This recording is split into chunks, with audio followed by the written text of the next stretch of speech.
فرماتے تھے اگر مسلمان کا فرد بچہ عورت اگر اللہ کی توحید کو بیان نہیں کرے گا تو کائنات کا کوئی بھی نقشہ اس کے اللہ کے درمیان داخل کر دیا جائے گا. اس سے کہا جائے گا آؤ تم بھی ہمارے ساتھ آؤ، جس طرح ہم زمین سے غلہ لے کر زمین کا شکریہ ادا کر رہے ہیں تم بھی ہمارے ساتھ شامل ہو اور تم بھی کہو تم بھی زمین کا شکریہ ادا کرو. نہیں، ہم نہیں کریں گے، ہم نہیں کریں گے. کیوں؟ اللہ کرنے والے ہیں. ابراہیم علیہ السلام نے سب سے پہلے ان تمام کائناتی شکلوں کا انکار کیا کہ یہ ستارہ ہے، اس سے کچھ ہوتا ہو، یہ غائب ہوا کہ یہ چاند ہے، اس سے کچھ ہوتا ہو، یہ غائب ہوا کہ یہ سورج ہے، یہ بڑا ہے، اس سے کچھ ہوتا ہو. تمام شکلوں کا انکار کرتے کرتے جب ماں باپ اور نمرود تک بات پہنچی، اس لیے کہ باطل مقابلے پر آتا ہی جب ہے جب اللہ کی توحید بیان کی جاتی ہے. عجیب بات ہے، آپ اللہ کی توحید بیان کرنا چھوڑ دیں، غیر اغیار آپ کو دوست بنا لیں گے، غیر آپ کو دوست بنا لیں گے. یہ تو اللہ تعالیٰ نے محمد صلی اللہ علیہ وسلم کے بارے میں کہا ہے قرآن میں کہ اگر آپ نے ان کی بات تسلیم کر لی اور آپ نے توحید کا بیان کرنا چھوڑ دیا تو یہ آپ کو دوست بنا لیں گے. قرآن کہہ رہا جسے لَاتَّخَذُوكَ خَلِيلًا، یہ تو آپ کو دوست بنا لیں گے. ان کے آپ کو دوست بنانے میں صرف اتنی سی بات ہے، وہ یہ نہیں کہیں گے آپ نماز نہ پڑھیں، وہ یہ نہیں کہیں گے کہ آپ روزہ نہ رکھیں، وہ یہ نہیں کہیں گے آپ زکوٰۃ نہ دیں. وہ یہ کہتے ہیں کہ آپ بس اللہ کی توحید کو بیان کرنا چھوڑ دیں، ہماری آپ کی کوئی لڑائی نہیں ہے، ہم آپ کو دوست بنا لیں گے، ہم آپ کو دوست بنا لیں گے. آپ بس یہ کہنا چھوڑ دیں کہ اللہ سے ہوتا ہے. جھگڑا سارا اسی پر تو تھا. آپ صرف اتنا کہہ دیں کہ ان شکلوں سے ہوتا ہے، ہم آپ کو دوست بنا لیں گے. جھگڑا سارا اسی پر ہے، جھگڑا سارا اسی پر ہے. میں عرض کر رہا کہ ابراہیم علیہ السلام نے شکل کا انکار کرتے کرتے یہ بات پہنچی نمرود تک کہ انہیں کون پالتا ہے. اللہ مجھے معاف فرمائے، ہم اپنے مسائل کو لے کر غیروں کی طرف اس امید پر جا رہے ہیں کہ ان سے ہمارے مسائل حل ہو جائیں. اللہ کے غیر سے امید کرنا، اللہ ایسوں کو اپنے غیر کے حوالے کر دیتے ہیں. صحیح حدیث سے فرمایا ہے اگر ابن آدم اللہ کے غیر سے امید نہ کرے اللہ اسے کبھی اپنے غیر کے حوالے نہیں کریں گے، اور اگر اسے غیر سے امید کرے تو اللہ رب العزت اپنے غیر کو اس پر مسلط کریں گے، غیر کو اسے مسلط کریں گے، کر کے دکھلائیں گے. یہ ساری ذلت اور تسلط صرف اس لیے ہے کہ اللہ کی توحید کو بیان نہیں کرتے. اس کی توحید کا بیان نہ کرنا کائنات کے نظام کو اس کے غیر سے جوڑ دینا ہے. جب بات پہنچی نمرود تک کہ اچھا یہ ہمیں رزاق نہیں مانتے، ان کا کھانا بند کرو، انہیں ماننا پڑے گا، ان کا کھانا بند کرو، انہیں ماننا پڑے گا کہ ہم رزاق ہیں. ہم تو اللہ تعالیٰ کی قدرت کو، ہم اللہ تعالیٰ کی قدرت کو زمین سے غلہ اگنے کی شکل تک ہی سمجھیں، حالانکہ نہ یہ قدرت ہے اور نہ یہ قدرت کے تعارف کے لیے کافی ہے. نہ یہ قدرت ہے اور نہ یہ قدرت کے تعارف کے لیے کافی ہے، ہرگز نہیں. اس لیے کہ جب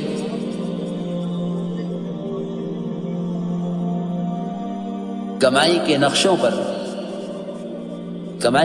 پر غیروں کا قبضہ ہو جائے گا تو مسلمان ہی سوچے گا کہ نقشے تو ان کے ہاتھ میں، میرے ہاتھ میں تو ہے نہیں، تو ہمیں ان کے ساتھ کوئی دینی سمجھوتا کر لینا چاہیے جس سے ہم ان کا یہ مطالبہ پورا کر دیں، یہ ہمیں کمائی کے نقشے دے دیں۔ جب بھی تصور میں یہ بات آئے گی کہ اسباب معاش اللہ کے غیر کے ہاتھ میں ہیں، تو یقینی بات ہے کہ مسلمان کسی نہ کسی موقع پر اپنے دین کو چھوڑے گا اسباب معاش حاصل کرنے کے لیے۔ اس کی کھلی مثال ہے۔ میں کیا کروں؟ مجھے تو کمانا ہے کہ نہیں، یہ ملازمت حرام ہے۔ میں کیا کروں؟ مجھے تو کمانا ہے۔ یہ تجارت حرام ہے، میں کیا کروں؟ مجھے تو کمانا ہے۔ میں کیا کروں؟ اگر اسباب معاش ان کے ہاتھ میں ہیں جو حرام کے مکلف نہیں ہیں، میری بات توجہ سننا، اگر اسباب معاش ان کے ہاتھ میں جو حرام کے مکلف نہیں ہیں تو ہم یہ سوچ کر حرام اختیار کریں گے کہ اسباب معاش انہی کے قبضے میں ہیں، ان سے ہی ملیں گے۔ جب معاملہ تنگ ہوا ابراہیم علیہ السلام پر،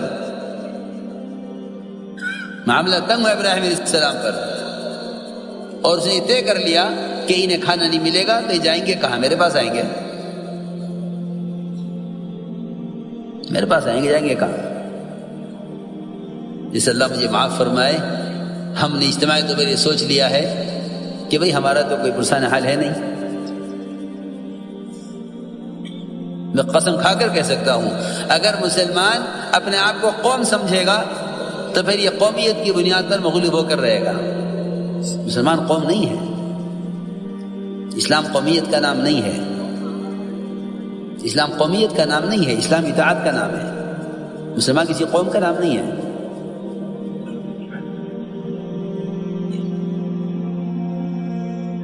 تو جب یہ میں عرض کرا تھا کہ عام طور سے لوگ یہ سمجھتے ہیں کہ زمین غلہ دے رہی ہے، اس کا تشکر بھی کرو، اور بلکہ سمجھتے ہیں کہ یہ اللہ کی قدرت ہے۔ میں عرض کر چکا ہوں کہ اللہ کی قدرت کے تعارف کے لیے بھی زمین سے غلے کا اگنا ناکافی ہے، اور یہ سمجھنا کہ اس میں اللہ کی قدرت ہے، یہ تو ممکن ہی نہیں ہے۔ قدرت اللہ کی ذات میں ہے، قدرت اللہ کی ذات میں ہے۔ کائنات کے کسی نقشے میں قدرت نہیں ہے، سب قدرت سے بنے ہوئے ہیں۔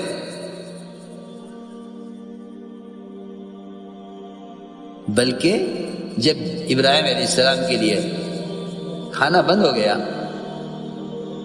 صرف اس لیے تاکہ مجبور ہو کر ہمارے پاس آئیں،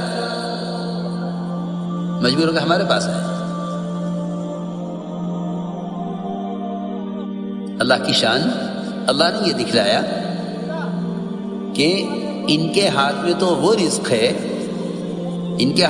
رزق ہے جو ہم زمین سے اپنی قدرت سے اگا چکے ہیں۔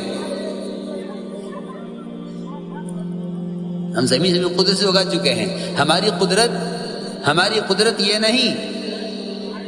قدرت یہ نہیں کہ ہم زمین سے غلہ اگا رہے ہیں، ہم تمہیں اپنی قدرت سے کھانا دیتے ہیں۔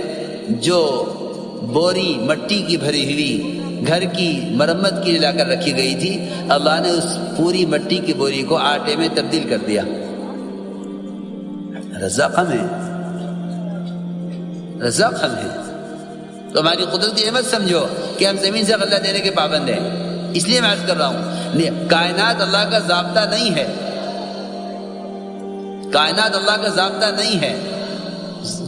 اللہ کا ضابطہ اللہ کا دین ہے۔